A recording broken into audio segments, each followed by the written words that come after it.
The state of Nevada has some of the best roads in the world for high-speed driving. But the only trouble is, their idea of a high speed is 65 miles an hour. Not a good idea. But tomorrow, on this particular highway, for one day only, they're going to raise the speed limit to whatever you want. 150 miles an hour, 200, 200 plus. If your car can do it, you can do it. Now, is that a good idea? Well, it always has been in Mexico, home of the classic Panamericana. But the pleasure of road racing has never gone down well in danger-conscious America. That is, until some Nevada petrol heads got the law changed. The reason the nanny state authorities had lifted the speed limit was for the Silver State Classic, an event held twice a year where speed freaks, more than 100 at a time, get the chance to drive their muscle cars for all they're worth. Now in its 10th year, it's the nearest thing America has to a real cannonball run.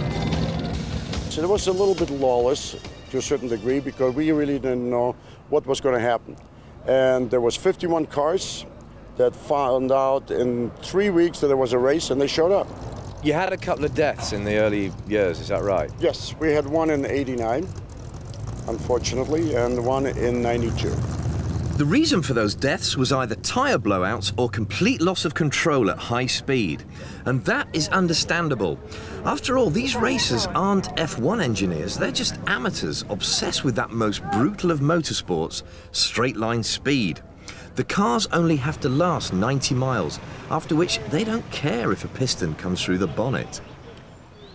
But there are some pros. Take this truck, 1,200 horsepower and driven by the stuntman from the Terminator, honestly. And then this Viper, in which I hope to be catching a lift. The Viper that you see here was modified by Claude Short Dodge with some genuine Mopar Performance parts, and we're making 562 horsepower at the rear wheels and 690 foot-pounds of torque. We're taking an A production sports car and attempting to run it flat out against all-out tube chassis unlimited race cars. This car has air conditioning and a CD player.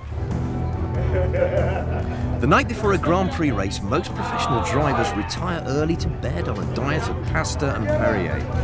But for the Silver State boys, it's an evening of hookers and hooch in the local brothel. Well, I thought it'd be rude to refuse. And anyway, what would you do if it was your last night on Earth? Oh, where's that car?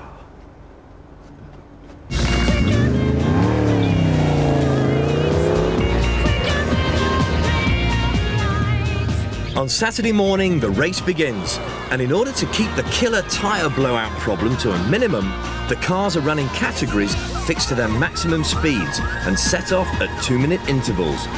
But the top drivers don't have any speed limits, and in this class, there's only one man to beat.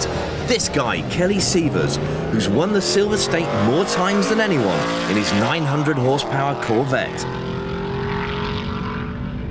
But a few minutes after he'd set off, trouble.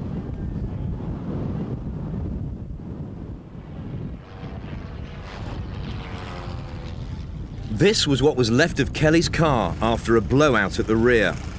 A few days before the race, the road had been resurfaced and some of the drivers had complained it would be too harsh for the massive speeds.